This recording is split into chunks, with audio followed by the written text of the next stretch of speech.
घुग्गुस येथून जवळच असलेल्या अंतुर्ला फाट्याजवळ घुग्गुस चंद्रपूर मार्गावरील भारत पेट्रोलियम पेट्रोल पंपासमोर उभ्या असलेल्या ट्रकच्या कॅबिनमध्ये आज मंगळवारी सकाळी एका अज्ञात इसमाचा मृतदेह आढळून आल्याने परिसरात मोठी खळबळ उडाली। मिळालेल्या माहितीनुसार MH34 AB 4978 क्रमांकाचा ट्रक चालकाने सोमवारी रात्री अंतुर्ला फाट्याजवळील पेट्रोल पंपाजवळ ट्रक उभा करून कॅबिन बंद करून घरी गेला होता। मंगळवारी सकाळी परत आल्यावर त्याने कॅबिन उघडले असता आत एका अज्ञात व्यक्तीचा मृतदेह आढळून आला।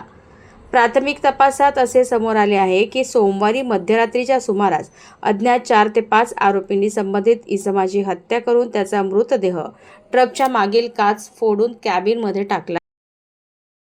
घटनास्थळावरून त्यांनी पळ काढला। घटनेची माहिती मिळताच घुग्गुस पोलीस ठाण्याचे अधिकारी, अप्पर पोलीस अधीक्षक, उपविभागीय पोलीस अधिकारी, स्थानिक गुन्हे शाखा, चंद्रपूरचे पथक तसेच फॉरेन्सिक व श्वान पथक घटनास्थळी दाखल झाले। दरम्यान परिसरातील नागरिकांनी गर्दी केली होती। पोलिसांनी पंचनामा करून मृतदेह ताब्यात घेतला असून शवविच्छेदनासाठी चंद्रपूर येथे पाठवण्यात आला। मृतांची ओळख अद्याप पटलेली नसून या प्रकरणाचा पुढील तपास पोलिसांकडून सुरू आहे।